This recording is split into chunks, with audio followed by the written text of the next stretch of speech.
Guys, इस video में हम बहुत इंपॉर्टेंट टॉपिक डिस्कस करने वाले हैं। कॉम्प्लेक्स वेरिएबल्स में 3 पॉइंट्स होते हैं, उनसे क्वेश्चंस पूछा जाता है।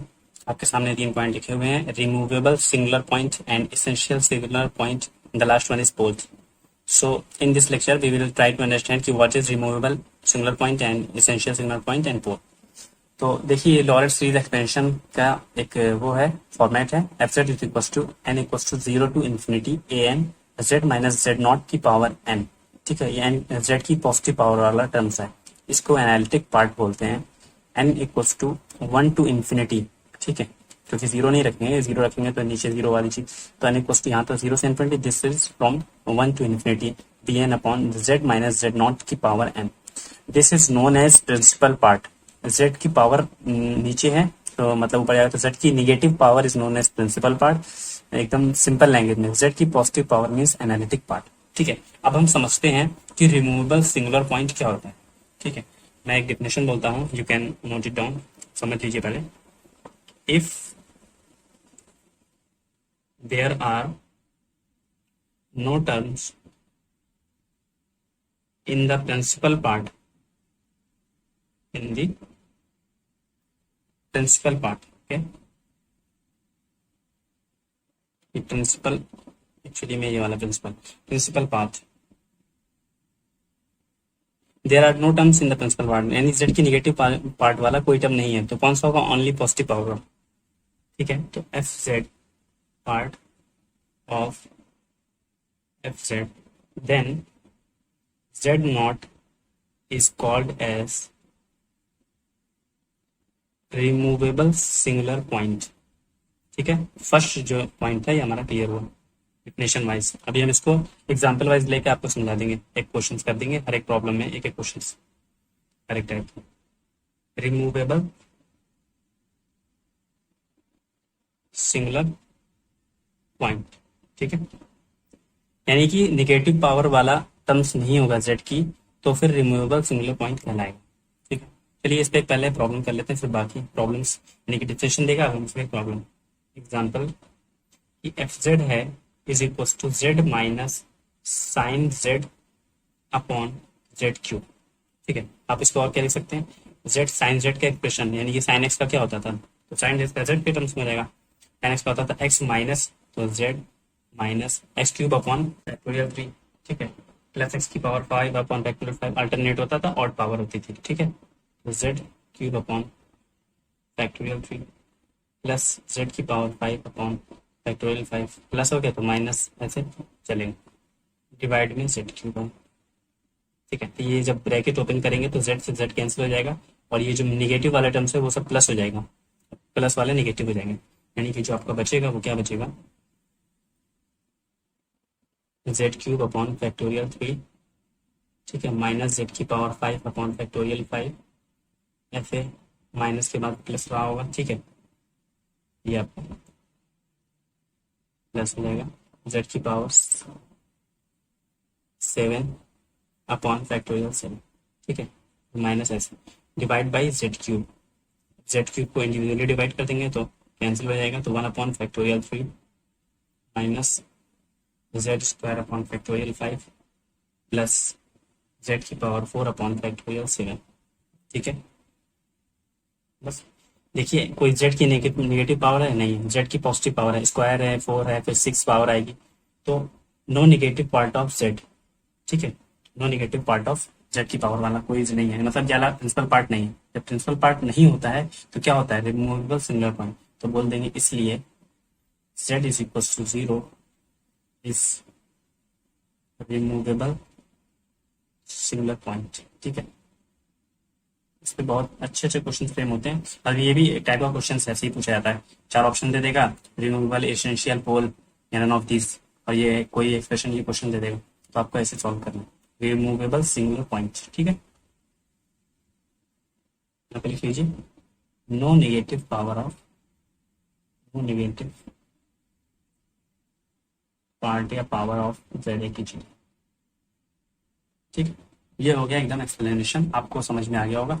चलिए अब हम देखते हैं इसका सेकंड पॉइंट कि what is essential singular point.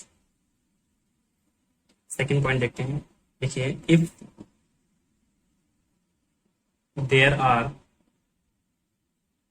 infinite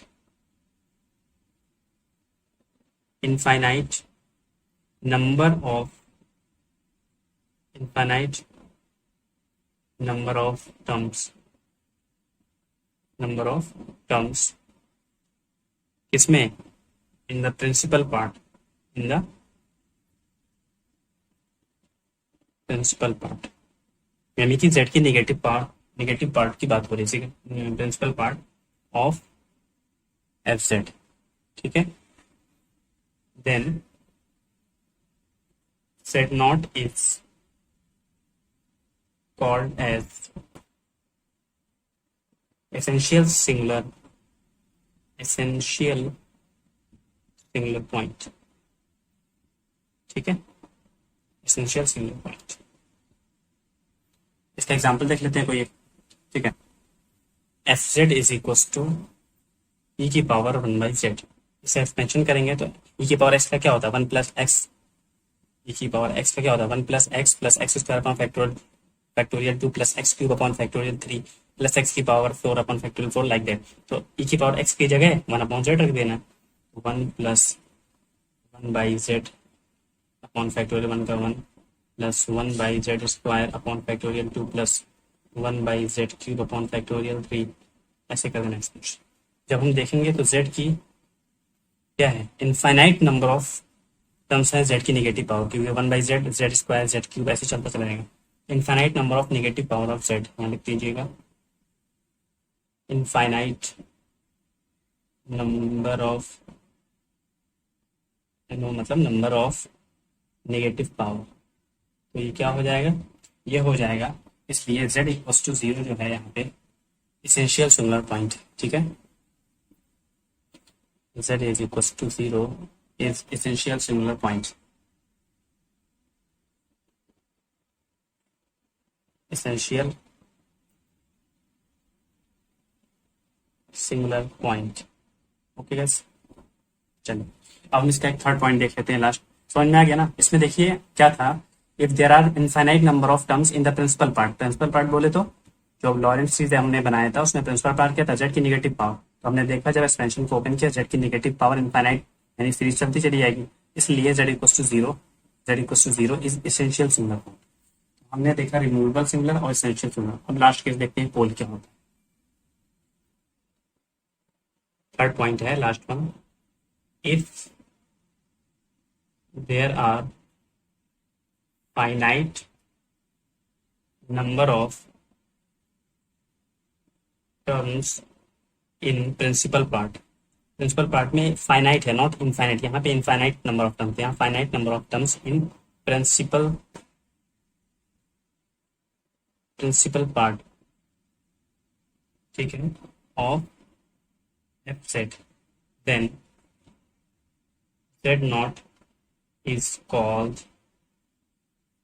पोल ठीक है अब से एक क्वेश्चन देख के समझ लेते हैं F Z is equal to question है साइन जेड अपॉन जेड की पावर 4 ठीक है साइन एक्स का क्या होता है एक्सपेंशन अभी हमने देखा z minus z³ upon factorial 3 plus z की power 5 upon factorial 5 minus z की पावर 7 अपॉन और पावर होती है प्लस माइनस साइन होता है फैक्टोरियल 7 ठीक है प्लस ऐसे चलती रहेगी इनफाइनाइट अपॉन z की पावर 4 जब इसको डिवाइड करेंगे तो आपकी जो सीरीज बचेगी वो ये बचेगी 1 upon z³ minus 1 upon factorial 3 z plus z upon factorial 5 ऐसे एक्सपेंशन प्लस माइनस करके बचेगा अब हम देखेंगे कि z की नेगेटिव पावर यहाँ है ये भी नेगेटिव है क्योंकि जब ऊपर जाएगी तो ये z की पॉजिटिव पावर से स्टार्ट होगी यानी finite number of negative power of z क्या है finite number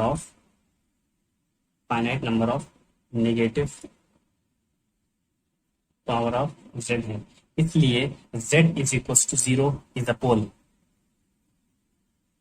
z = 0 is a pole है ठीक है आई होप अब आपको क्लियरली समझ में आ गया होगा कि essential singular point and removable singular point और पोल क्या होते हैं ठीक है एसेंशियल का केस ये है पोल का ये है और अभी हमने पीछे देखा है रिमूवेबल सिंगुलर पॉइंट ठीक है I hope everything is clear now Okay guys, if you like this video then you can share with your friends. If you have any doubt you can ask in comment section. और इस पे आपको practice करनी है, अच्छे से questions पे practice कीजिए. नेक्स्ट लेक्चर में वी विल डिस्कस रेसिड्यू और सिंगल ऑर्डर का पोल होता है, मल्टीपल ऑर्डर का पोल होता है, उसका रेसिड्यू कैसे निकालते हैं. गेट में बहुत ईएससी में क्वेश्चंस बहुत फ्रेम होते हैं. कॉची थ्योरम बची है, कॉची इंटीग्रल फार्मूला बचा है, 2-3 बचा है. उसके बाद हम कंप्लीट करने वाले हैं कॉम्प्लेक्स वेरिएबल्स वाले. Okay guys, bye.